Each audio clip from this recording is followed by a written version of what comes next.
तो दुनिया के सबसे पुराने लोकतंत्र को अपना नया मुखिया मिल गया है और ये जो ताज उन्हें मिला है इससे कहा जाना चाहिए कि कांटों भरा ताज है। इस वक्त हमारे साथ 3 मेहमान जुड़ गए हैं। पूर्व राजनयिक अचल मल्होत्रा जी हमारे साथ हैं, पूर्व राजनयिक जेके त्रिपाठी जी हमारे साथ हैं, अंतर्राष्ट्रीय मामलों के जानकार रविंदर सचदेवा भी इस वक्त हमारे साथ हैं। सबसे पहले जेके त्रिपाठी जी आपके पास आते हुए, ये बाइडेन युग की तो शुरुआत हो गई है, शपथ ग्रहण भी हो गया, लेकिन अब शुरुआत हो रही है अग्निपथ की।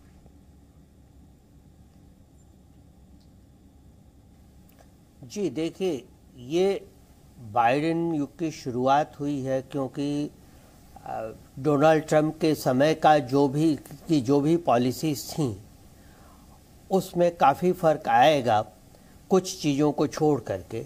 लेकिन ये भी आपने सही कहा कि ये बाइडेन के लिए एक परीक्षा की घड़ी है, क्योंकि डोनाल्ड ट्रंप ने जितना भी डैमेज किया है अमेरिकन लोकतंत्र को, उसको भले ही 6 तारीख के बाद रिपब्लिकन्स ने बाइडेन को उनका साथ छोड़ करके जो डोनाल्ड ट्रंप का, उसको भले ही काफ़ी कुछ कंट्रोल किया है, लेकिन अभी और भी काफ़ी कुछ बाकी है बाइडेन को करने को। डोमेस्टिक फ्रंट पे जो बड़ा डिवाइड ट्रंप ने अपने स्पीचेस से, अपने कार्य से और फाइनली 6 जनवरी के हमले से जो पैदा किया है लोगों के बीच में, उसको हील करने का, उसको रिपेयर करने का बहुत बड़ा काम जो बाइडेन के पास है।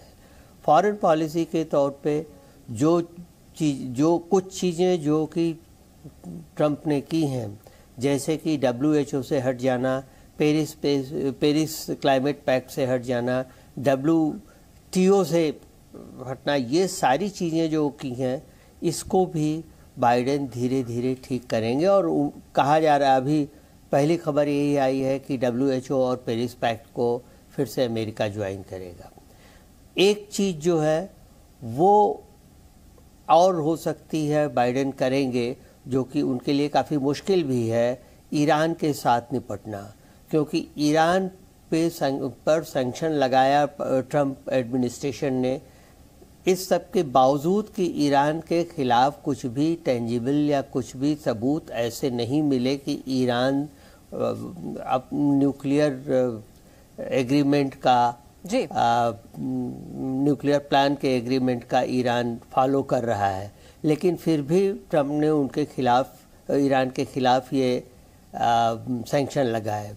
तो ये भी हो सकता है, मेरा मानना है कि बाइडेन ईरान के साथ भी अपने रिश्ते सुधारने चाहेंगे, ताकि गल्फ में जो बड़ा डिवाइड हुआ है, टर्की, ईरान, पाकिस्तान एक और सऊदी अरब और देश जो है वो एक और, उसको डिवाइड को ख़त्म किया जा सके। प्लस कोरोना काल में कोरोना का महत्व नकारते हुए जैसा ट्रंप ने किया डोमेस्टिक फ्रंट पे, उसको भी दूर करने के लिए, और कोरोना काल में इसीलिए उससे उत्पन्न जो बेरोजगारी है, उससे उत्पन्न जो फ्रस्ट्रेशन है, उस सब को भी दूर करने का इनके लिए, जो बाइडेन के लिए बड़ा ट्राइंग जी, जो बात आपने फॉरेन पॉलिसी की कही, ये जो चैलेंजेस हैं और वो उनके सामने सबसे बड़ी चुनौती अब कौन सी रहने वाली है, हम चर्चा इस एंगल से भी आगे बढ़ाएंगे, लेकिन इंडियन पर्सपेक्टिव से इसे समझने की कोशिश करें अचल मल्होत्रा जी। तो जो फॉरेन पॉलिसी हमने देखी, जो भारत और अमेरिका के बीच संबंधों की बात की जाए, पहले चाहे वो ओबामा रहे, चाहे बुश रहे, ट्रंप रहे, वो एक जो मजबूती दिखाई दी रिश्तों में, वो आगे बढ़ती चली गई। लेकिन फॉरेन पॉलिसी में आप कुछ बदलाव आप देख रहे हैं इस बाइडेन नए युग में?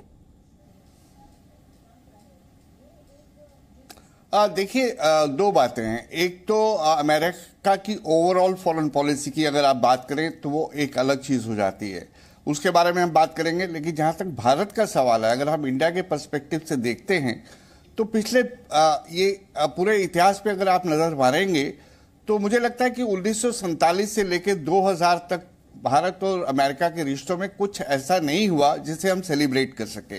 लेकिन 2000 ऑनवर्ड्स, पिछले 20 साल में हमारे रिश्ते काफी मजबूत हुए हैं और एक स्ट्रैटेजिक पार्टनरशिप से धीरे धीरे, नॉर्मल पार्टनरशिप से स्ट्रैटेजिक पार्टनरशिप से होते हुए आज हम कॉम्प्रिहेंसिव ग्लोबल स्ट्रैटेजिक पार्टनरशिप तक पहुंच चुके हैं।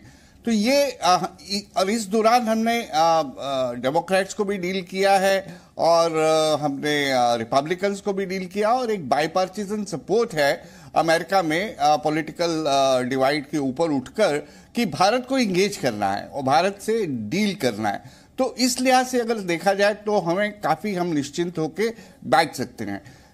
इसके साथ साथ मैं ये जोड़ना चाहूंगा कि पिछले 4 साल में जो ट्रंप सरकार का पीरियड था उसमें जो भारत के साथ संबंध थे उसमें थोड़ा लॉपसाइडेड डेवलपमेंट हुआ है। पूरा एम्फेसिस जो था वो सिक्योरिटी, डिफेंस और किसी हद तक एनर्जी सिक्योरिटी, इन 3 एरिया में सिमट गिराया गया था, जबकि हमारा जो कैनवस है रिलेशनशिप का वो बहुत ही बड़ा है।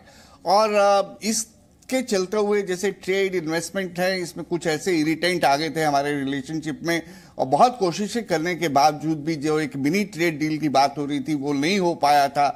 और क्लाइमेट चेंज से चूंकि वो पेरिस अकॉर्ड से हट गए थे तो क्लाइमेट चेंज पे भी हमारा कोई जो है कॉमन ग्राउंड नहीं था, बातचीत करने के लिए नहीं था। कुछ HBA1 वीजा वगैरह को लेके भी हमारी जो तलखियां बढ़ी थी, ट्रेड, टैरिफ, मार्केट एक्सेस, ऐसे बहुत सारे इश्यूज थे। तो मैं ये मान के चलता हूं कि अभी जो बाइडेन की सरकार आई है वो एरियाज जिसमें कुछ हमारे इरिटेंट्स आ गए थे ट्रंप सरकार के दौरान उन्हें एड्रेस किया जाएगा, और एक जो ट्रेड, खासतौर से जो ट्रेड को लेके जो हमारे बीच में डिफरेंसेस हैं, डिफरेंसेस ऑफ अप्रोच है, डिफरेंसेस ऑफ ओपिनियन है, उसको भी जो है एड्रेस किया जाएगा, और संबंधों को जो है अब पूरे कैनवस पे रख के बातचीत की जाएगी। डिफेंस और सिक्योरिटी में हम आगे बढ़ेंगे, इसका इशारा जो है उनके जो defence secretary of state defence हैं, उन्होंने अपनी जो अभी उनकी हियरिंग हो रही थी उसमें उन्होंने क्लियर किया है कि भारत हमारा जो है एक मेजर डिफेंस पार्टनर है, और मैं आने वाले वक्त में इस स्टेटस को और आगे बढ़ा के ले जाऊंगा। बाकी और जो प्रायोरिटीज हैं वो जो हमारे प्रधानमंत्री मोदी जी ने जब उन्हें कंग्रेचुलेट किया था नवंबर में, दोनों की टेलीफोनिक कन्वर्सेशन हुई थी, उसमें भी 3-4 प्रायोरिटीज उभर के आई थी। एक था कंटेनमेंट ऑफ कोविड था, ग्लोबल इकोनॉमिक रिकवरी की बात हुई थी, और इंडो पैसिफिक में कोऑपरेट करने की भी बात हुई थी। तो कुल मिला के मुझे लगता है हम आगे बढ़ेंगे, जो हमारे रिश्ते हैं और भी मजबूत होंगे। एक डेमोक्रेट्स थोड़े से हमारे देश में इस बात को लेकर चिंता रहती है कि वो ह्यूमन राइट्स पे बहुत ज्यादा बात करते हैं, तो मुझे लगता नहीं है कि ह्यूमन राइट्स पे अगर वो बात करते भी हैं, उनका अपना नैरेटिव है, हमारा अपना नैरेटिव है, ये एक कन्वर्सेशन जरूर हो सकती है समय समय पे, बट इसके चलते हुए कोई ओवरऑल हमारे रिश्तों को आगे बढ़ने में अड़चन आएगी, ऐसा मेरा विचार आपने जिक्र कर दिया, और उसमें यही मैं रॉबिंदर सचदेव जी के पास भी इसी सवाल को लेकर जा रही हूं कि सबसे बड़ा चैलेंज आपको क्या दिखाई दे रहा है रॉबिंदर जी, क्योंकि कोरोना से भी निपटना है, जो अर्थव्यवस्था है उसको संभालना है, जो उसकी साख पर एक बट्टा लगा है उसे धोना है, तो सबसे बड़ा चैलेंज जो बाइडेन के सामने इस वक्त क्या है? सबसे बड़ा चैलेंज जो बाइडेन के सामने मेरे विचार से इंटरनल है, अपनी देश के अंदर अपनी सोसाइटी के रिफ्ट को रिड्यूस करना। और आप देखेंगे उन्होंने यूनिटी यूनिटी यूनिटी ही कहते रहे पूरी अपनी एड्रेस में, क्योंकि देखिए जो भी चैलेंजेस हैं, कोविड के हों, चाइना के हों, कहीं के भी हों, अगर आपके अपने देश के अंदर ही सिविल वॉर टाइप की सिचुएशन आ रही है तो आप उनसे कैसे डील करेंगे, राइट? अमेरिका में मैं 2-3 चीजें कहना चाहूंगा। ये एक नया चैप्टर ही नहीं है कि हम कहें कि एक नया चैप्टर या बाइडेन युग आ गया है। मैं कहूंगा ये एक नई किताब शुरू हुई है आज अमेरिका के अंदर, ओके? और इसके रीजन है, देखिए अमेरिकन पॉलिटिक्स बहुत लंबे समय से ठीक है ऑलमोस्ट बटी हुई आधे आधी, आधे लोग लिबरल डेमोक्रेट कैंडिडेट्स को सपोर्ट करते हैं पॉलिटिक्स को, आधे लोग रिपब्लिकन कंजर्वेटिव को। ठीक है, आप चाहते हैं टैक्सेस इंक्रीज हो, कोई कहता है टैक्स लो हो, कोई कहता है अबॉर्शन हो, कोई कहता है अबॉर्शन नॉट अलाउड हो, वो चलता था। परंतु इसी अम्ब्रेला के अंडर क्या हो रहा था, लिबरल और लेफ्ट साइड में भी कुछ लोग एक्सट्रीमिज्म पे जा रहे थे, पर वो कम थे, बहुत कम थे। और राइट की तरफ में पहले से ही अमेरिका, देखिए अमेरिका की जो फाउंडिंग हुई है तब से फिलॉसफी ये रही है अमेरिकन की कि हमारी सरकार का रोल मिनिमम होना चाहिए। तभी देखिए अमेरिकन की फेडरल गवर्नमेंट की कुछ खास पावर नहीं होती, पावर सारी स्टेट्स के पास है। तो अमेरिकन सिटीजन्स का विचार ये था है हमेशा कि हमारी फेडरल गवर्नमेंट हमें छुए ना, मेरे को टैक्सेस ना बढ़ाए, मेरे पास गन्स रहने दे इत्यादि ना। उसमें काफी लोग थे जो ज्यादा उसको बहुत सिंसियरली लेकर के चलते हैं। वो यहां तक सोचते हैं कि जो हमारी फेडरल गवर्नमेंट है ये आकर के हमारे को कैप्चर करेगी या सिविल वॉर करेगी, इसलिए मैं घर में गन्स भर के रखूं, पानी 1 महीने के लिए, खाना 1 महीने के लिए, सिविल वॉर होगी। ये एक तबका था। इस तरह के अलग अलग तबके थे अमेरिकन सोसाइटी में जो कि मानो व्हाइट सुप्रीमेसी में बिलीव करते हैं। ओके, रेसिज्म क्लियर कट, जो प्रेसिडेंट बाइडेन ने खुद कहा है, राइट। कुछ ऐसे तबके हैं जो नाजी फिलॉसफी को सपोर्ट करते हैं, एंटी जूस की, दुनिया की सारी जो परेशानी है जूस फैला रहे हैं, अलग अलग कॉन्स्पिरेसी थ्योरीज। तो ये सारी चलती थी अमेरिका में, हम उसको ज्यादा नोटिस नहीं करते थे और अमेरिकन सरकार और अमेरिकन मेन स्ट्रीम ओपिनियन उसको एक तरह से इग्नोर करता रहता था। पिछले 100 सालों से शुरू से चल रहा है अमेरिका में। ये जो मूवमेंट थी इनको और ज्यादा मिला जब ओबामा प्रेसिडेंट बने, जो कि पहले एक तरह से अफ्रीकन अमेरिकन काले कहो तो प्रेसिडेंट बने, तो बहुत लोग और ज्यादा उनको फियर हो गया कि भाई अब तो हमारी व्हाइट सुप्रीमेसी जा रही है, ये लेकर के ये चल रहे थे सारे। ट्रंप ने क्या करा, ट्रंप ने आकर के इस तबके को हवा ज्यादा दे दी, गर्मी ज्यादा दे दी, स्ट्रोक कर दिया। और ये जो तबके हैं अलग अलग कॉन्स्पिरेसी थ्योरीज वाले, कुछ ऐसी थ्योरीज भी है कि एलियंस आ जाएंगे अमेरिका में और ये करें, तो बड़ी अजीब अजीब थे। तो ये तबका बहुत ज्यादा बढ़ गया और ये ट्रंप ने जो एक्सपोज कर दिया, ये जो 6 जनवरी को कैपिटल में हुआ, ये इसकी एक तरह की बॉयल अप हो गया है। तो अब अमेरिका ये रियलाइज कर रहा है, बाइडेन ऑल्सो, कि हमारी सबसे बड़ी चुनौती इस समय अपना डोमेस्टिक एक्सट्रीमिज्म, डोमेस्टिक टेररिज्म है। आप कह रहे हैं जो इंटरनल जो कॉन्फ्लिक्ट है वहां पर, जो आंतरिक समस्याओं से जिस तरह से जूझ रहा है अमेरिका, और सबसे बड़ी बात जो ये रेशियल डिस्क्रिमिनेशन की बात है, वो किस तरह से खत्म की जाएगी, ये कितनी बड़ी चुनौती है। साथ ही भारत को लेकर क्या पॉलिसी उनकी रहने वाली है, किस तरह की पॉलिसी होगी, उसमें कोई बदलाव देखने को मिलेंगे। इस चर्चा हमारी जारी रहेगी, आप रहिए हमारे साथ। वैसे अमेरिका के राष्ट्रपति जो बाइडेन के शपथ ग्रहण के बाद सारी दुनिया की नजर उनके पहले संवाद पर थी और अमेरिका के नागरिकों को दिए गए अपने इस संवाद में जो बाइडेन ने साफ कर दिया कि कोरोना महामारी से लड़ाई और अमेरिका में गहरी हुई विभाजन की खाई को भरना उनकी सबसे बड़ी प्राथमिकता है।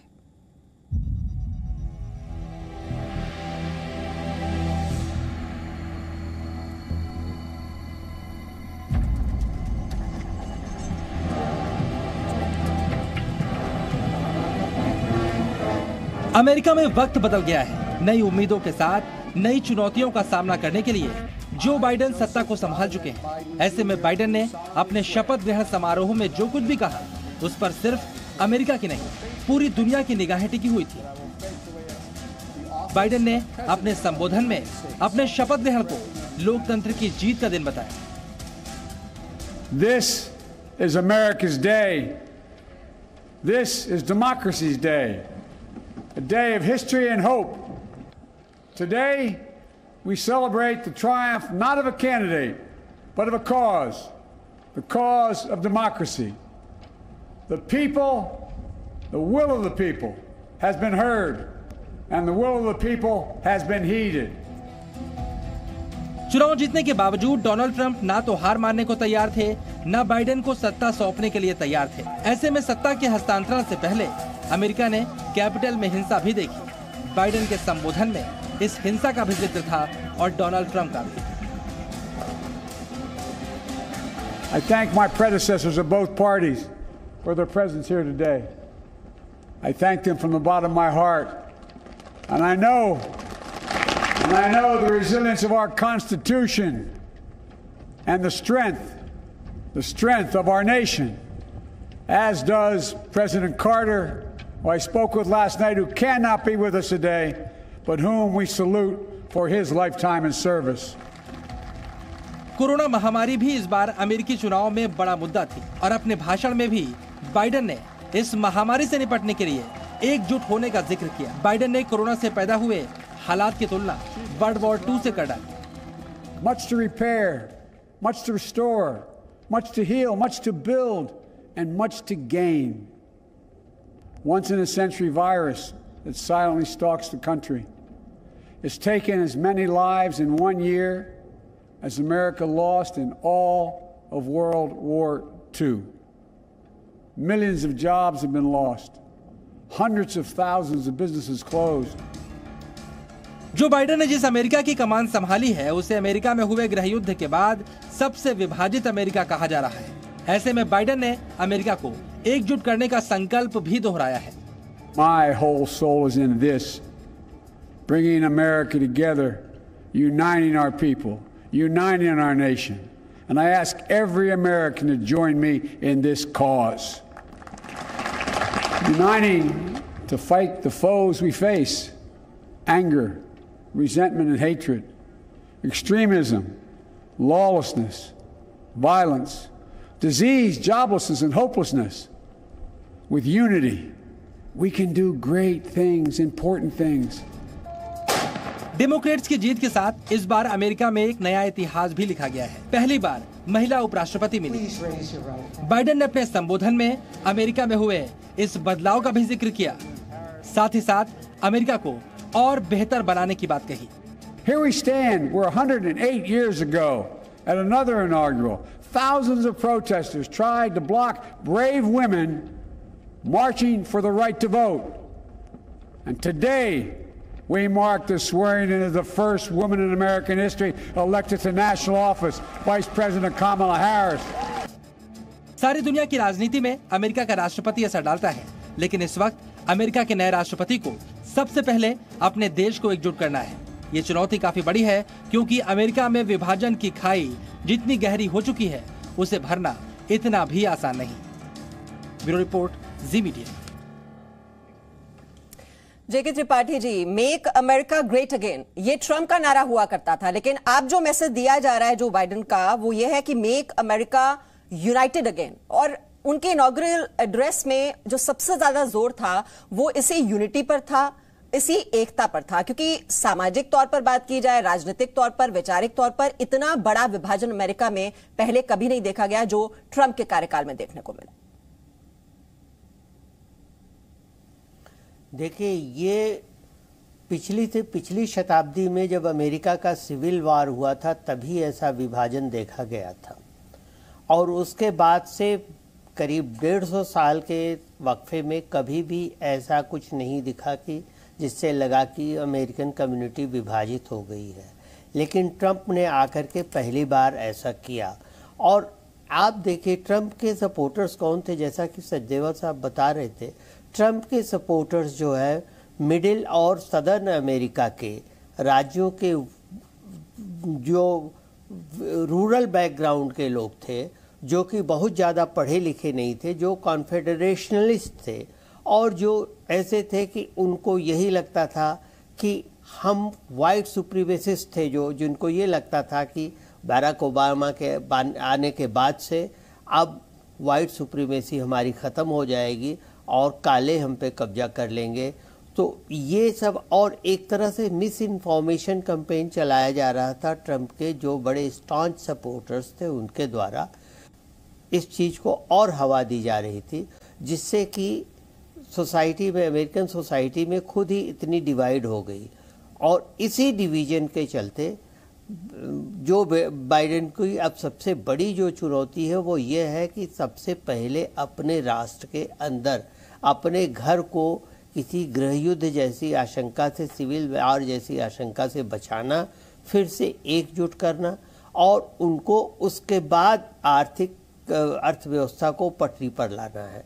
ये चीज़ बाइडेन ने अपने भाषण में साफ कह दी। देखिए, उन्होंने अपने विदेश नीति के बारे में ज़्यादा नहीं बताया भाषण में, क्योंकि ये मौका भी नहीं था। वैसे भी विदेश नीति जो होती है किसी डेमोक्रेसी की, वो उसके राष्ट्रीय हित पर निर्भर करती है, और राष्ट्रीय हित किसी भी डेमोक्रेटिक कंट्री में जल्दी बदलते नहीं। इसलिए विदेश नीति भी अमेरिका की कमोबेश वही रहती है, इर्रेस्पेक्टिव ऑफ कि दोनों पार्टियों में से किस पार्टी का प्रेसिडेंट है, किस पार्टी का प्रशासन हो।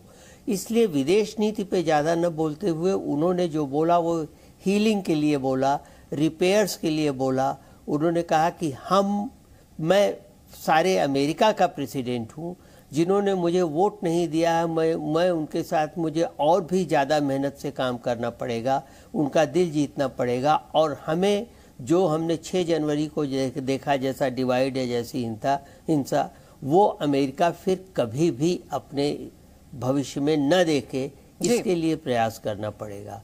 तो जो बाइडेन का पहला प्रेफरेंस तो अपने सोसाइटी में जो विभाजन है, जो बंटवारा है, उसको ख़त्म करना, अपनी अर्थव्यवस्था को पटरी पर लाना होगा।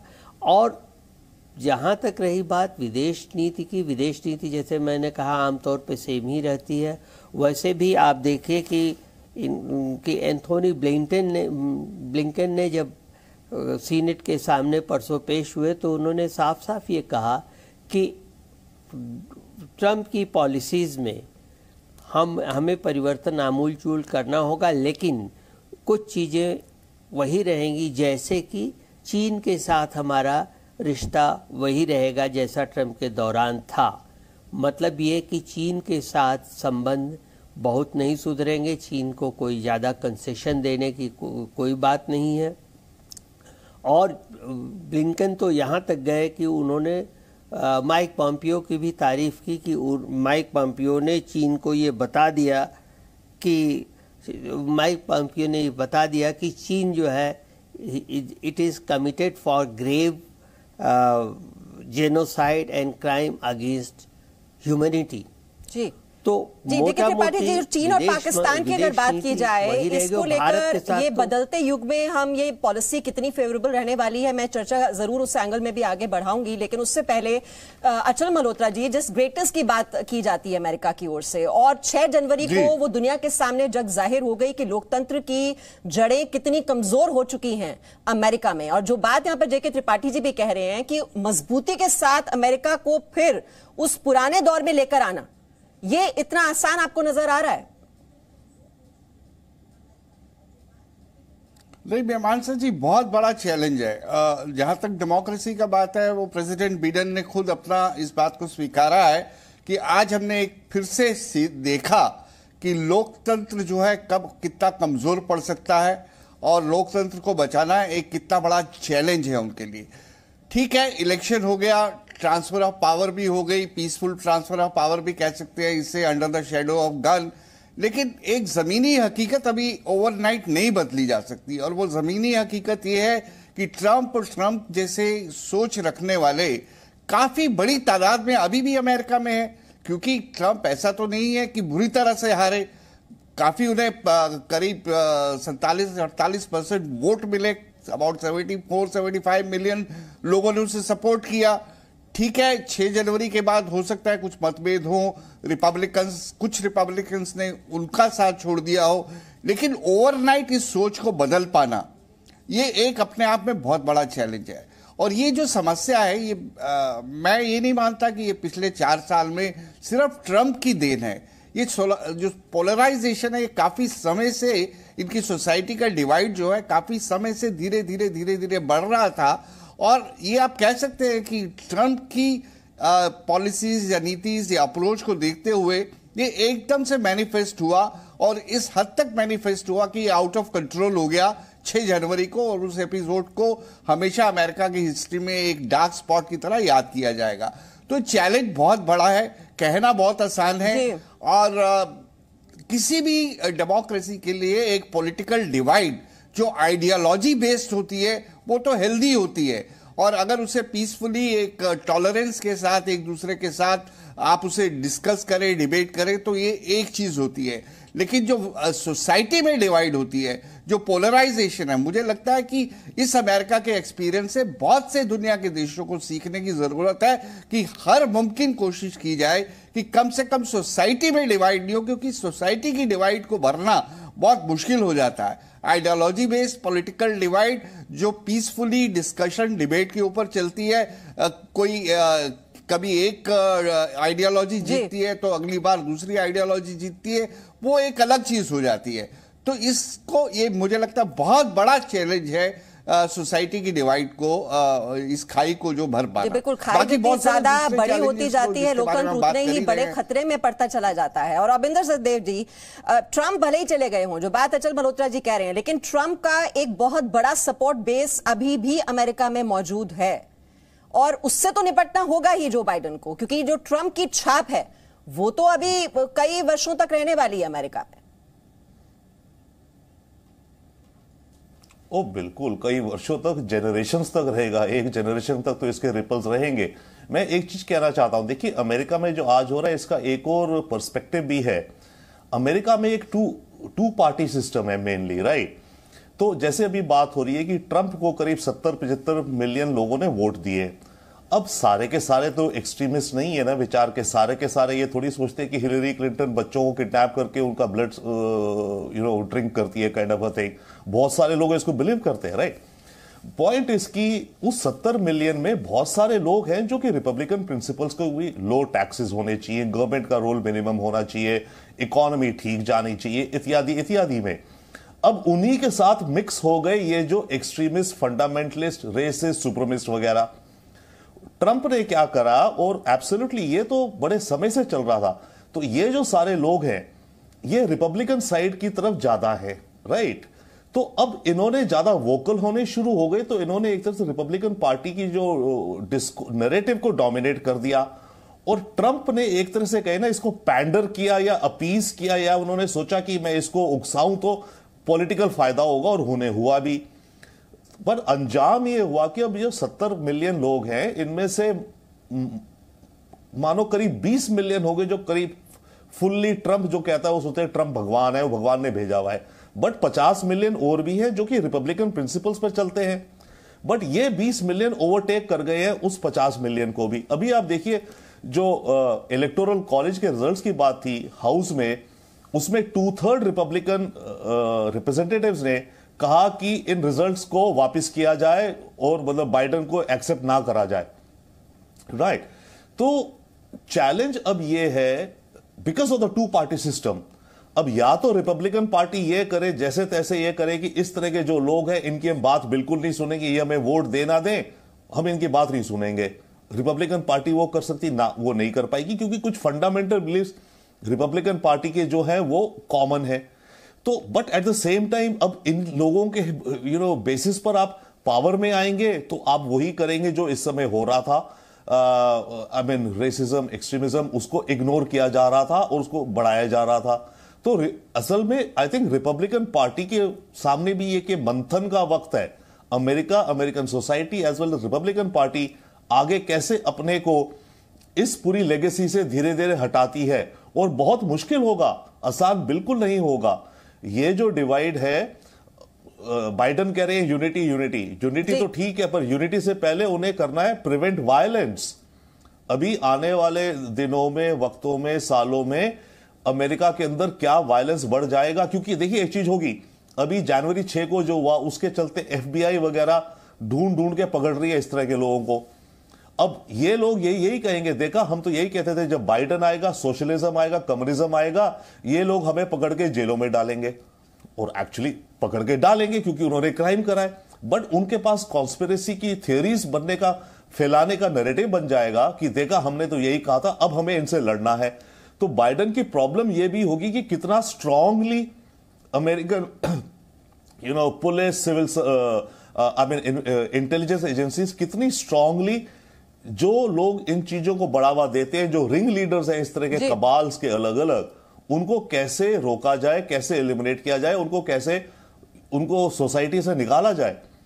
क्योंकि आपने ज्यादा प्रेशर लगा दिया तो वही होकर वो कहेंगे कि देखा जी बिल्कुल, ये हिंसा पर किस तरह से रोक लगाई जाए, जो रेशियल डिस्क्रिमिनेशन है उस पर कैसे अंकुश लगाया जाए, ये तमाम चुनौतियां जो हैं उनका सामना करना होगा जो बाइडेन को। और हम लगातार इस बात को लेकर भी चर्चा कर रहे हैं कि उनकी जो पॉलिसी है वो भारत के लिए कितनी फेवरेबल रहने वाली है या नहीं। तो अभी जो जिस तरह के संकेत मिल रहे हैं वो बहुत ही पॉजिटिव सिग्नल्स मिल रहे हैं, क्योंकि जो बाइडेन की जो नई टीम है उसमें कई भारतवंशी शामिल हैं और वो इस सरकार में अहम जिम्मेदारियां निभाते हुए दिखेंगे। बाइडेन की इस पूरी इंडियन टीम के बारे में जानकारी दे रही है हमारी सहयोगी श्री। बाइडेन की इंडियन टीम का हम जिक्र करेंगे। हम बताएंगे कि कैसे बाइडेन प्रशासन में, कैसे उनकी टीम में भारतवंशियों का प्रभाव जो है वो बढ़ा है। एक एक करके मैं आपको वो नाम दिखाऊंगी अपने दर्शकों को। पहला नाम नीरा टंडन, जो कि प्रबंधन एवं बजट कार्यालय के निदेशक के तौर पर अपनी जिम्मेदारी संभालेंगी, नीरा टंडन। इसके अलावा अगर इस टीम में हम दूसरे नाम पर गौर करें जो कि यहां पर बाइडेन प्रशासन का महत्वपूर्ण हिस्सा होंगे, वो डॉक्टर विवेक मूर्ति होंगे, जो कि सर्जन जनरल अमेरिका की जिम्मेदारी संभालेंगे। सर्जन जनरल अमेरिका डॉक्टर विवेक मूर्ति। इसके बाद भारतवंशियों का प्रभाव क्यों हम कह रहे हैं कि बढ़ा है? वनिता गुप्ता एक और नाम, वो एसोसिएट अटॉर्नी जनरल के तौर पर अपनी जिम्मेदारी, अपनी भूमिका निभाएंगे अमेरिका में। वनिता गुप्ता ये वो नाम। इसके अलावा उजरा जेया लोकतंत्र एवं मानवाधिकार मंत्री के तौर पर अपनी जिम्मेदारी को संभालेंगी। इसके अलावा भरत रामामूर्ति उपनिदेशक राष्ट्रीय आर्थिक परिषद। और फिर एक और नाम जो है वो है गौतम राघवन, उपनिदेशक राष्ट्रपति कर्मी कार्यालय के। इसके अलावा एक और नाम बाइडेन की इंडियन टीम में जो जुड़ रहा है, यानी कि जो भारत वंशी अब अमेरिका में महत्वपूर्ण भूमिका निभा रहे हैं, वो है सोनिया अग्रवाल। घरेलू पर्यावरण नीति कार्यालय में वरिष्ठ सलाहकार के तौर पर वो अपनी सेवाएं देंगी। अपनी भूमिका उनकी जो है वो वहां पर जो जिम्मेदारी उनको सौंपी गई है वो निभाएंगी। घरेलू पर्यावरण परीक्षण सलाहकार विदुर शर्मा, परीक्षण सलाहकार कोविड-19 रिस्पांस टीम। आप जानते हैं कि अमेरिका में कोविड-19 किस तरीके से एक बहुत बड़ी चुनौती, तो विदुर शर्मा परीक्षण सलाहकार के तौर पर अपनी जिम्मेदारी निभाएंगे। तरुण छाबड़ा जो कि प्रौद्योगिकी एवं राष्ट्रीय सुरक्षा के वरिष्ठ निदेशक के तौर पर उन्हें यह बहुत बड़ी जिम्मेदारी दी गई है, तरुण छाबड़ा। इसके अलावा शांति कलाथिल, समन्वय अधिकारी लोकतंत्र एवं मानवाधिकार, शांति कलाथिल। तो ये देखिए बाइडेन की पूरी वो टीम, एक एक नाम जो हमने बताए हैं अदिति। और ये क्यों हम कह रहे हैं कि जो भारत वंशियों का प्रभाव है वो यहाँ खास तौर पर बाइडेन की इस पूरी टीम में दिखाई दे रहा है। तो सबसे पहले रिएक्शन ले लेती हूँ अचल मल्होत्रा जी। ये जो बाइडेन प्रशासन की जो नई इंडियन अमेरिकन टीम जो हमने दिखाई अभी, इसे आप कैसे देखेंगे, कैसे इंटरप्रेट करेंगे? देखिए मेहमान साहब, इस कॉन्टेक्स्ट में सबसे पहले तो मैं ये कहना चाहूँगा कि अब जहाँ तक अमेरिका में इंडियन अमेरिकन का सवाल है, अमेरिका इंडियन डायस्पोरा का सवाल है, तो हम बिना किसी शक व शुबा के ये कह सकते हैं कि Indian diaspora has come of the age. एक ज़माना था जब भारत की इमेज थी, भारतीयों की इमेज थी कि it's a country of snakes and sadhus. But आज की तारीख में अगर आप देखते हैं इंडियन डायस्पोरा, इंडियन कम्युनिटी जो अमेरिका में है, रिचेस्ट, वेल्दीएस्ट, मोस्ट एजुकेटेड, और प्रैक्टिकली हर फील्ड में आपको प्रोमिनेंट इंडियन फिगर्स दिखाई देते हैं, इंडियन ओरिजिन के लोग दिखाई दे जाएंगे। चाहे वो प्रोफेशंस हो, डॉक्टर्स हो, इंजीनियर्स हो, नासा में काम कर रहे हो, पॉलिटिक्स में हो, गवर्नर रह चुके हैं।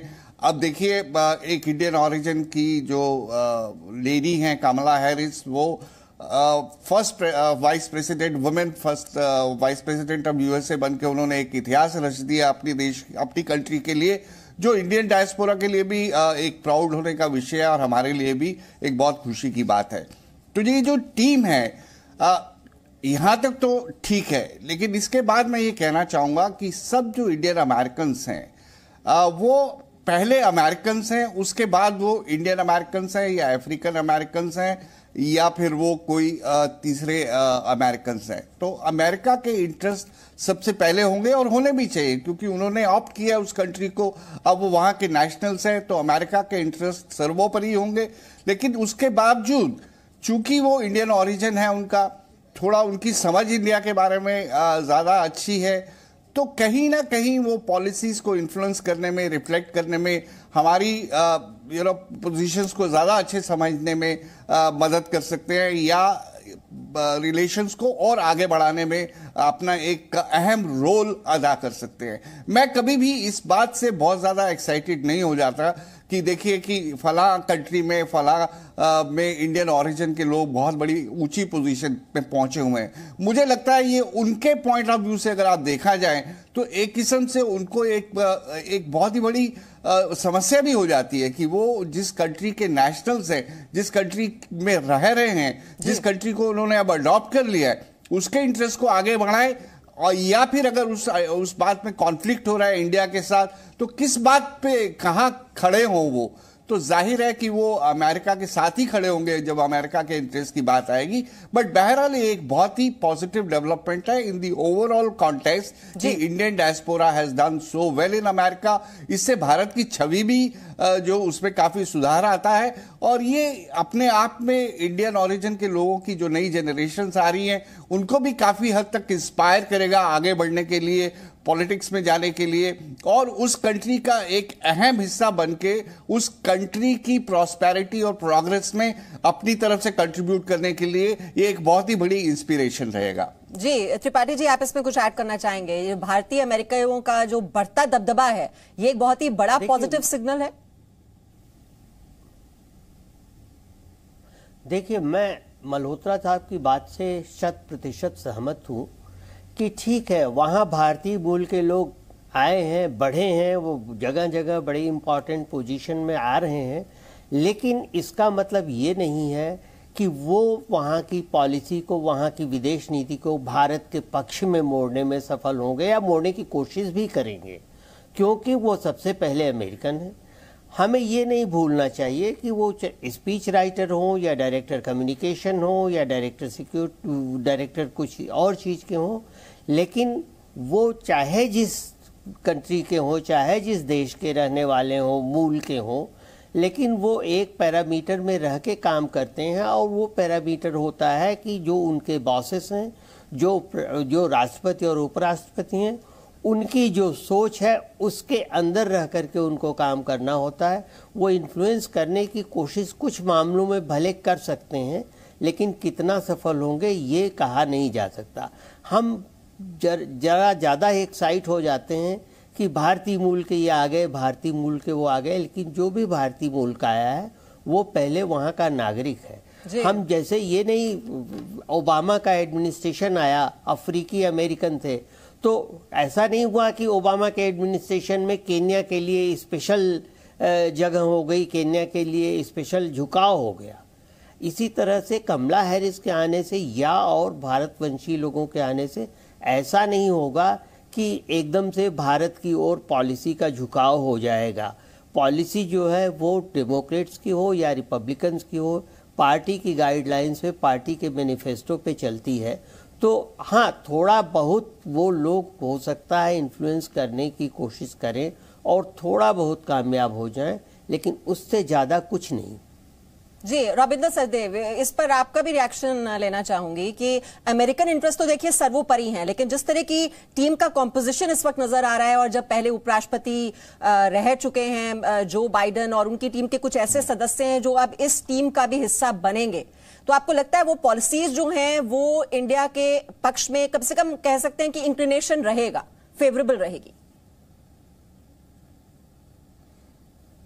देखिए, मेरे से पहले जो एम्बेसडर अचल जी ने और एम्बेसडर त्रिपाठी जी ने कही, बहुत अच्छे से उन्होंने संदर्भ रख दिया। मैं 2-3 पॉइंट्स और ऐड कर सकता हूं शायद उस पे। देखिए, इंडियन डायस्पोरा डेफिनेटली बहुत सक्सेसफुल है, वेल्दी है, एवरेज से ज्यादा वेल एजुकेटेड है, एटसेट्रा, और हर सेक्टर में अमेरिका में 2 चीजें उससे और हो रही हैं। एक, अमेरिकन पॉलिटिक्स में पैसे का बहुत बड़ा महत्व होता है और पैसा वहां लीगल कैंपेन डोनेशंस होती हैं। तो इंडियन अमेरिकन कम्युनिटी अब धीरे धीरे, क्योंकि वेल्दी है, पैसा है, पॉलिटिक्स में इन्वॉल्व होना चाहती है, तो वो कैंपेन डोनेशंस करते हैं, जिसके चलते दोनों तरफ के पार्टीज के, डेमोक्रेट्स में, रिपब्लिकन्स हो, वो इंडियन अमेरिकन डोनर्स को वेलकम भी करते हैं। Okay, that's one. दूसरी बात ये हुई है कि धीरे धीरे, चाहे हमारा नंबर अब करीब 4.5 मिलियन है, उसमें से 1.8 मिलियन रजिस्टर्ड वोटर्स हैं। पहले कम लोग जाते थे वोट डालने वहां पे, अब वोटिंग जो जा रहे हैं वोट डालने, वो नंबर्स भी बढ़ रहे हैं। तो इसके चलते अब रियल एक्चुअल वोट्स का भी फर्क पड़ रहा है। अब आप देखिए, जैसे कई स्टेट्स थी, जॉर्जिया थी, वहां पे कौन बिटवीन बाइडेन एंड ट्रंप 10,000 के वोट से डिफरेंस हो गया, या कोई और स्टेट थी 5,000 के वोट से। तो ऐसी स्विंग स्टेट्स जहां हैं, जहां पर अगर इंडियन मूल के लोग हैं तो उनके वोट्स के भी बहुत बड़े मायने हैं। तो ये तो एक तरफ की चीज हो गई।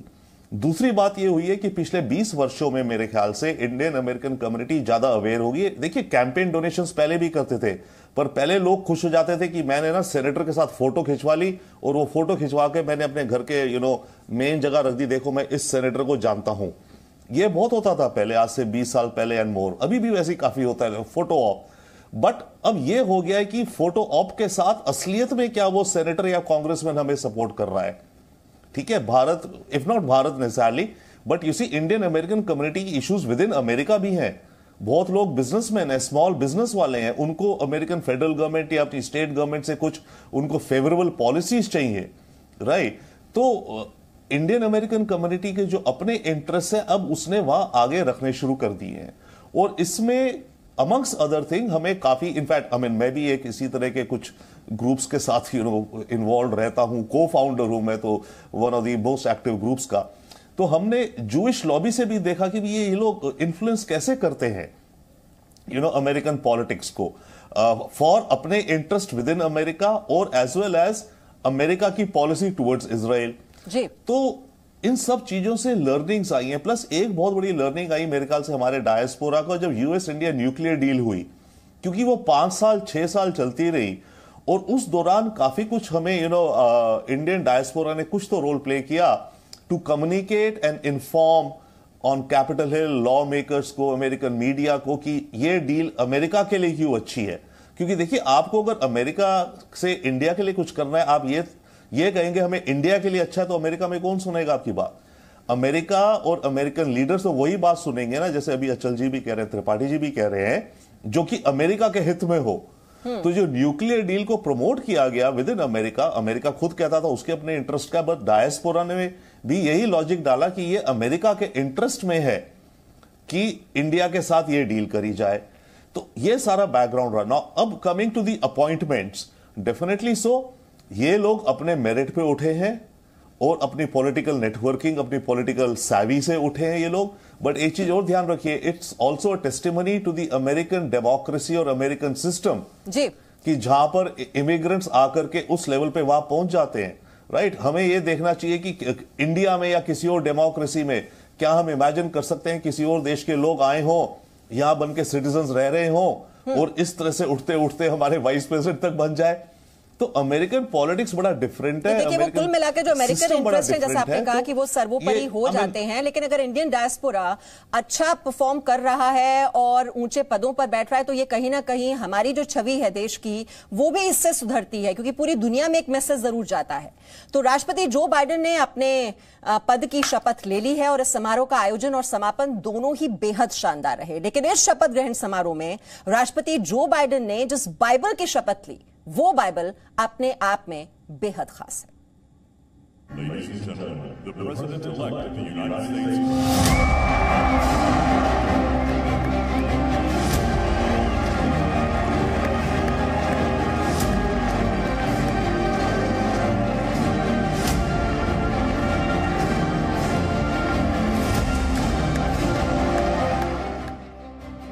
बाइडेन की शपथ।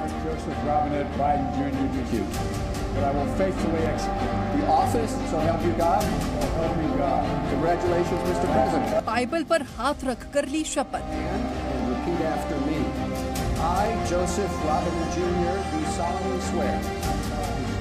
आखिर क्यों खास है ये Bible? And will to the best of my ability preserve, protect and defend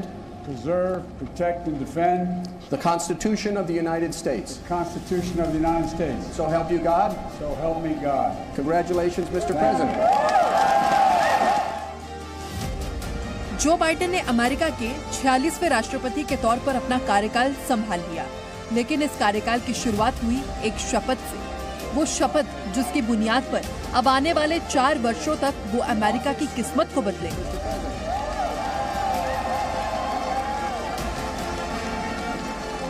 My whole soul is in this, bringing America together, uniting our people, uniting our nation. And I ask every American to join me in this cause. Uniting to fight the foes we face: anger, resentment and hatred, extremism, lawlessness, violence, disease, joblessness and hopelessness. With unity, we can do great things, important things. लेकिन इस शपथ ग्रहण की तस्वीरों में सबसे खास तस्वीर थी उस बाइबल की, जिस पर हाथ रखकर राष्ट्रपति जो बाइडेन ने शपथ ली। ये बाइबल जिस पर हाथ रखकर राष्ट्रपति जो बाइडेन ने शपथ ली थी, वो भले ही एक पवित्र किताब है, मगर जो बाइडेन के लिए इस किताब की पवित्रता और बढ़ जाती है, क्योंकि इस किताब से उनके परिवार का रिश्ता बेहद पुराना है। राष्ट्रपति बाइडेन के परिवार में ये बाइबल वर्ष 1893 से संभाल कर रखी गई है। यानी उनके परिवार से इस बाइबल का रिश्ता 127 साल पुराना है। यानी इस बाइबल को बाइडेन परिवार का सबसे पुराना सदस्य कहना गलत नहीं होगा। राष्ट्रपति बाइडेन ने अपने राजनीतिक करियर के हर मोड़ पर इस बाइबल की ही कसम खाई और शायद यही वजह है कि वो अमेरिका की राजनीति के उन सभी पड़ावों पर सफल भी साबित हुए। राष्ट्रपति जो बाइडेन ने 7 बार इस बाइबल की शपथ ली है। पहली बार जब वो अमेरिकी सीनेटर बने। पूर्व राष्ट्रपति ओबामा के कार्यकाल के दौरान उपराष्ट्रपति पद की शपथ भी उन्होंने इसी बाइबल पर हाथ रखकर ली थी। और आज अमेरिका के 46वें राष्ट्रपति के तौर पर पद संभालते हुए भी उन्होंने इस बाइबल की शपथ ली। डेलावेयर के अटॉर्नी जनरल बनने पर उनके दिवंगत बेटे ब्यू ने भी इस बाइबल की शपथ ली थी। अब इस बाइबल की शपथ लेकर अमेरिका की किस्मत को वो कितना मजबूत कर पाते हैं, ये गौर करने वाली बात है।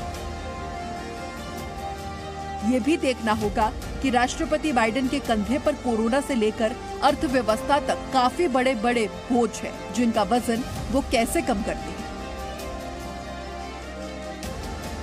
तो अमेरिका में आज से बाइडेन युग। जी हां, जो बाइडेन ने अब से करीब 9 घंटे पहले अमेरिका के 46वें राष्ट्रपति पद की शपथ ली और इसी के साथ अमेरिका में आज से बाइडेन युग की शुरुआत हो गई। जो बाइडेन के अलावा कमला हैरिस ने उपराष्ट्रपति पद की शपथ ली। वो इस पद की शपथ लेने वाली अमेरिका की पहली महिला हैं। शपथ ग्रहण समारोह कैपिटल हिल में हुआ।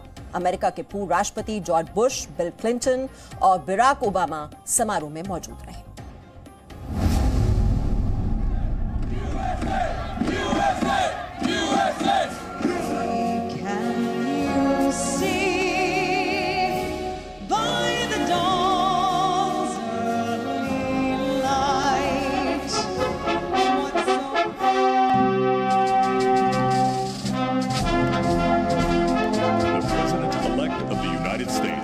Joseph Robinette Biden Jr. and Dr. Jill Biden. I, Joseph Robinette Biden Jr., do solemnly swear. Constitution of the United States. And Kamala Devi Harris, do solemnly swear. That I will support and defend the Constitution of the United States. That I will support and defend the Constitution of the United States. Against. America में नया दौर, नई आशा।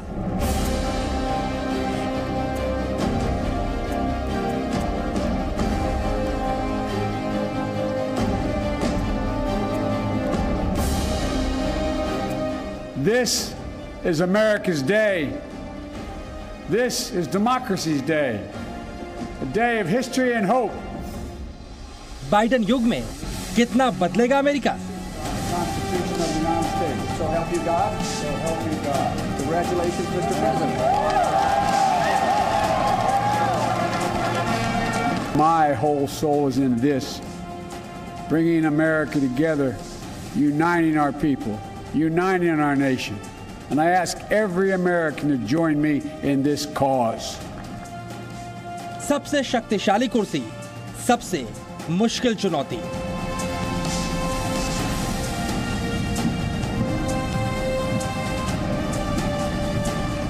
Much to repair, much to restore, much to heal, much to build, and much to gain. It's taken as many lives in 1 year as America lost in all of World War II. Millions of jobs have been lost. कमला बनी नई आस, रचा इतिहास। Kamala Devi Harris. So help me God.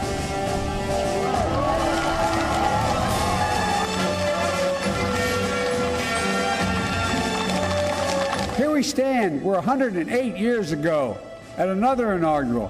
Thousands of protesters tried to block brave women marching for the right to vote. And today, we mark the swearing in of the first woman in American history elected to national office, Vice President Kamala Harris. Obama, Clinton, Bush आए, Trump का boycott.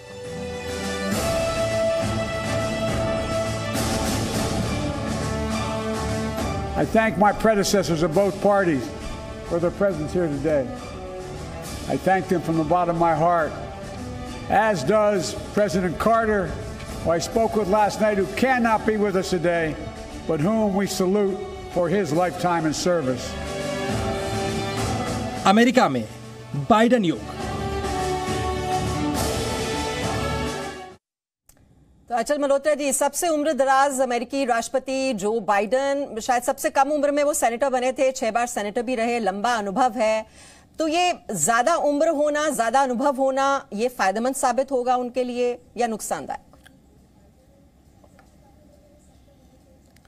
जी हाँ, मैं तो ये उम्मीद करूंगा, दुआ करूंगा कि उनकी सेहत बनी रहे, अच्छी बनी रहे। 50 साल का उनको एक्सपीरियंस है। मलेशिया में तो आपने देखा होगा, महातीर 90 प्लस होने के बावजूद भी प्राइम मिनिस्टर बन के वापस आए। तो सबसे इम्पोर्टेंट है कि उनकी हेल्थ, फिजिकल और मेंटल हेल्थ अगर बनी रहती है तो उनका 50 साल का एक्सपीरियंस जाहिर है इस पे काम आना चाहिए। और भारत के पॉइंट ऑफ व्यू से भी, क्योंकि वो 8 साल तक बाराक ओबामा जब प्रेसिडेंट थे तो वो वाइस प्रेसिडेंट थे, उनकी जो इंडिया के साथ उनका इंटरेक्शन है, जो नॉलेज है उन्हें इंडिया के बारे में, या उनके जो इंडिया को लेके पॉजिटिव अप्रोच है, तो ये सारा जो है कहीं ना कहीं रिफ्लेक्ट होगा। ये हो सकता है कि ये एक टर्म रहें, दूसरी टर्म के लिए शायद कॉन्टेस्ट नहीं करें, लेकिन वो अभी हमें इस बारे में मुझे लगता है कि स्पेकुलेट नहीं करना चाहिए। और आने वाले वक्त में अगर उनकी सेहत अच्छी रहती है तो वो अपने 50 साल के एक्सपीरियंस के दम पे अमेरिका के साथ, देखिए बहुत सारी पूरी दुनिया का जो है वो एक डेस्टिनी जुड़ी हुई है किसी ना किसी तरीके से। आप ये देख के चलिए, आज की तारीख में जो अगर अमेरिका की ईरान या रशिया को अगर पॉलिसीज हैं, वो डायरेक्टली या इनडायरेक्टली इंडिया को भी अफेक्ट करती हैं। तो कहने का मतलब ये है कि अगर ये एक एक्टिव रहेंगे, एजाइल रहेंगे और ठीक से सही दिशा में काम करेंगे तो इससे पूरी दुनिया में कहीं ना कहीं रिफ्लेक्ट होगा।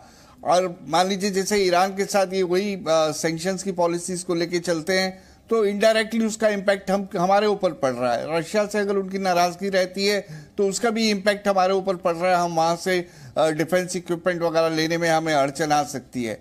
तो हम उम्मीद करते हैं कि वो अपना इतना बड़ा एक्सपीरियंस, जो उनका 50 साल का पॉलिटिकल एक्सपीरियंस है, उससे ना सिर्फ वो अमेरिका की जो इतिहास को एक बदलेंगे, अमेरिका में जो इतना पॉलिटिकल और सोशल डिवाइड आया है उसको रिपेयर करने में उसका इस्तेमाल करेंगे, बल्कि इंटरनेशनल अरीना में भी वो कुछ ऐसे कदम उठाएंगे जिससे अमेरिका की क्रेडिबिलिटी में फर्क पड़ेगा। और जो जहां जैसे उनके अपने वेस्टर्न अलाइज जो हैं, नेटो अलाइज भी उनसे किसी हद तक नाराज है, तो और इंटरनेशनल वर्ल्ड ऑर्डर में जो उन्होंने, ट्रंप ने बहुत सारी इंटरनेशनल ऑर्गेनाइजेशन से विड्रॉ करके जो सवालिया निशान खड़े कर दिए थे एक वर्ल्ड ऑर्डर के ऊपर, इंटरनेशनल कोलैबोरेशन के ऊपर, तो इन सब चीज़ों को रिपेयर करना, कुछ डिसीजन को रिवर्स करना, तो उम्र अपनी जगह है, लेकिन अगर वो मेंटली फिजिकली फिट हैं और मेंटली अजाइल हैं तो मुझे लगता है कि हमें इस बारे में नहीं सोचना चाहिए कि वो 78 ईयर्स के हैं या 88 ईयर्स के हैं। जी त्रिपाठी जी, चीन के विस्तारवाद को लेकर हमने देखा कि ट्रंप ने काफी सख्त रुख अपनाया और भारत का साथ दिया। हालांकि काउंटर जरूर करना चाहता है अमेरिका, जिस तरह से वो उसकी विस्तारवादी नीति रही है, उसकी संप्रभुता को अगर नियंत्रण में करना है तो भारत का साथ अमेरिका के लिए जरूरी है। देखिए, भारत का साथ बिल्कुल जरूरी है और ये ऐसा मोड़ है अब फॉरेन पॉलिसी में अमेरिका के कि जहां अमेरिका को भारत की ज़्यादा ज़रूरत है बनिस्बत के भारत को जो अमेरिका की कितनी ज़रूरत है। आप ये देखें कि आज चीन के विस्तारवाद को रोकने के लिए अमेरिका का बाइडेन प्रशासन भी सन्नद्ध है। जब आपको ये अंदाज़ा होगा कि एंटोनी ब्लिंकन जो विदेश सचिव के लिए नॉमिनेट किए गए हैं, उन्होंने कल बोलते हुए सीनेट में ये कहा, सीनेट के सामने जब वो पेश हुए तो उन्होंने ये कहा कि ट्रंप के टाइम की सारी पॉलिसीज़ में आमूल चूल परिवर्तन होगा, लेकिन एक चीज़ वैसी ही रहेगी और वो है चीन के साथ अमेरिका का संबंध। और उन्होंने माइक पॉम्पियो की इस बात के लिए तारीफ भी की कि माइक पॉम्पियो ने कहा कि चीन जो है उसने कमिट किया है जेनोसाइड और क्राइम अगेंस्ट ह्यूमैनिटी को। तो चीन के साथ अगर ऐसा संबंध है, और पहले भी सितंबर से बाइडेन कहते आ रहे हैं कि अगर वो जीते तो साउथ चाइना सी में अमेरिकी बेड़ा रहेगा परमानेंटली। तो अब चीन को कंटेन करने के लिए एशिया में बाइडेन को भारत के अलावा और कोई बहुत बड़ा देश या सक्षम देश नहीं मिलता है। ठीक है, साउथ कोरिया के साथ उनके संबंध अच्छे हैं, जापान के साथ उनके संबंध अच्छे हैं, ऑस्ट्रेलिया के साथ संबंध अच्छे हैं, लेकिन भारत एक बड़ा उभरता हुआ देश है, बड़ी उभरती हुई अर्थव्यवस्था है, सैनिक व्यवस्था है, भारत की सेना सक्षम है, और भारत का भी चीन के साथ टकराव है। बल्कि ये कहिए कि चीन का भारत के साथ टकराव, क्योंकि हम किसी के साथ टकराव नहीं चाहते।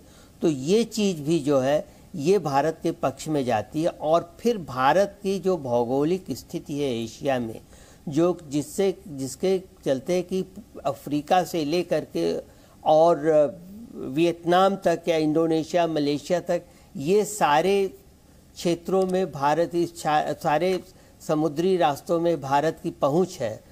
तो ये सब चीज़ें बाइडेन को इस बात के लिए नए अमेरिकन प्रशासन को, कोई भी हो, चाहे दूसरा कोई प्रशासन भी होता, आज के ज़माने में ये मजबूर कर देती हैं कि वो भारत के बारे में ये सोचें कि भारत के साथ सहयोग करना या भारत को बढ़ावा देना उनके लिए कितना महत्वपूर्ण हो जाता है, क्योंकि उसके अलावा उनके पास और कोई चारा नहीं है चीन को कंटेन करने के लिए।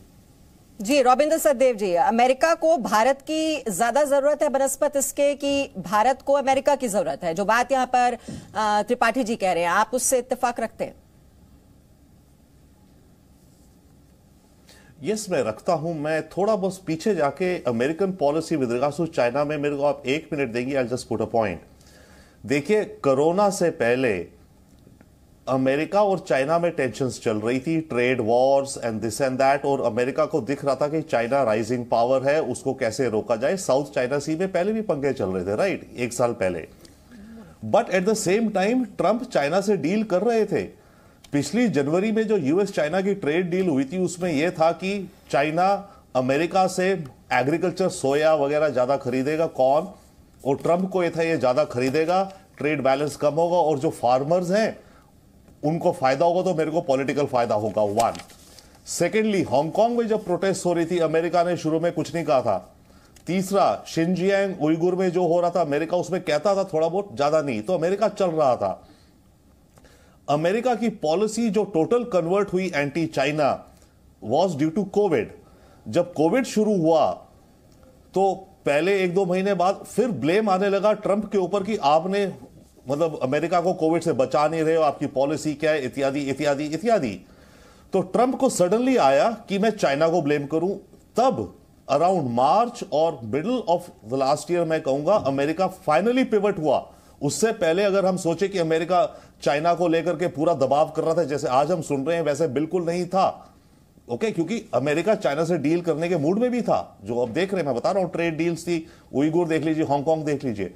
तो जब अमेरिका को लगा, ट्रंप को लगा अपनी इलेक्शन में कि इस वायरस से तो देश में नुकसान हो रहा है, तो उसने वही क्या एक एनिमी बना के क्रिएट कर दिया, उस पर ब्लेम करना शुरू, Wuhan virus, Wuhan virus, Wuhan virus. और ट्रंप साहब जब एक बार किसी रास्ते पे चढ़ जाते, किसी पटरी पे, वो चढ़ गए उस पे, तो तब अमेरिका की सारी पॉलिसी एक तरह से कन्वर्ज हुई कि भाई चाइना को रोका जाए। दूसरी बात, उससे पहले अमेरिका का मॉडल यह था कि चाइना की राइस को डिले करो, ठीक है, एंगेज करो, डिले करो। हां, समझ आ रहा है कैसे इन्हें डिले करे, अमेरिका सोच नहीं पा रहा था, बट डिले करे। पर जब वहां ये वायरस हुआ और इसके बाद ट्रंप ने एक्सट्रीम पोजीशन लेनी शुरू कर दी और उन्होंने बाइडेन को कॉर्नर में कर दिया कि बाइडेन की पॉलिसी चाइना के प्रति तो बड़ी सॉफ्ट होगी, देखो मैं तो यहां कर दूंगा, मैं ये कर दूंगा, मैं इसके बैन कर दूंगा, ये कर दूंगा, वो कर दूंगा।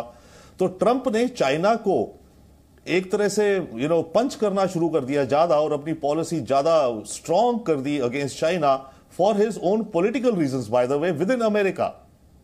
Okay, now that being said, आज की तारीख में सिचुएशन है, कोरोना हुआ और अमेरिका रविंद्र जी, जो बात आप कह रहे हैं ना, कई पॉलिसीज को लेकर लगातार सवालों के घेरे में है ट्रंप, और उनके कार्यकाल के बारे में हम कुछ जानकारी दर्शकों को दिखा देते हैं, क्योंकि कुल मिलाकर 1460 दिनों तक अमेरिका के राष्ट्रपति पद पर रहे ट्रंप, और इस दौरान उनका नाम भी हुआ और बदनामी भी मिली।